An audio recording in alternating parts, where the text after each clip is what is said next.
Pushing back against a looming policy change, parents of disabled children say the state is going to make it more difficult for their kids to receive quality care. That's right. Fox 45's Rebecca Pryor explains the changes set to take effect this week and shares one mother's concerns.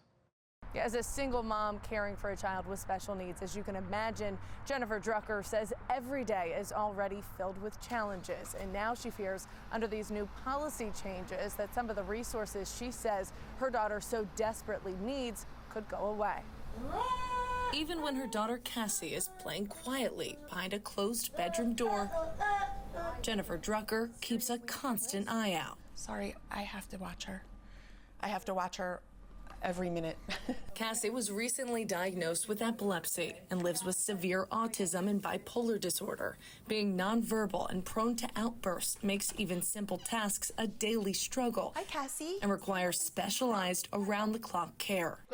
Close the door. I dress her, feed her, bathe her. I do absolutely everything. I meet all of her needs for her. The only people who could help me are people who are very heavily trained in Cassie.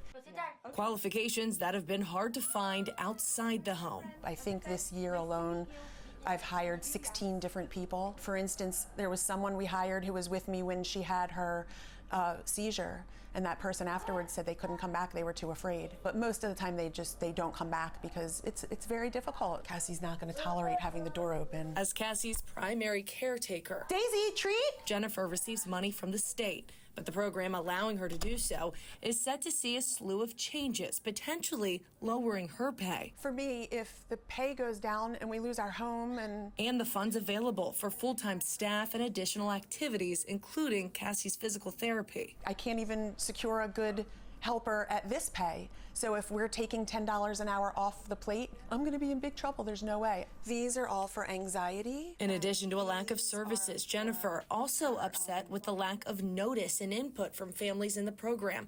The Developmental Disabilities Administration releasing the changes just 1 month before they were set to take effect. Maybe could they try to come and visit one of these families and see what it's like and what we deal with just for a 24-hour period? Before they make all of these changes that are literally going to destroy our lives? In response to Jennifer's concerns, the Maryland Department of Health sending Fox 45 the following statement, reading in part, quote, "The DDA recently clarified policies to improve quality care and accessibility.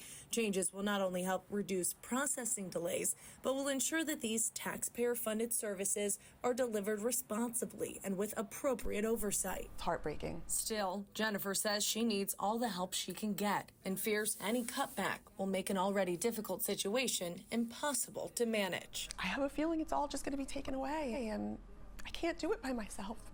I'm really scared. Now, since releasing this new policy last month, the state has already made one adjustment, making it easier for parents to spend the money that they receive more freely on whatever resources they deem that their child needs most.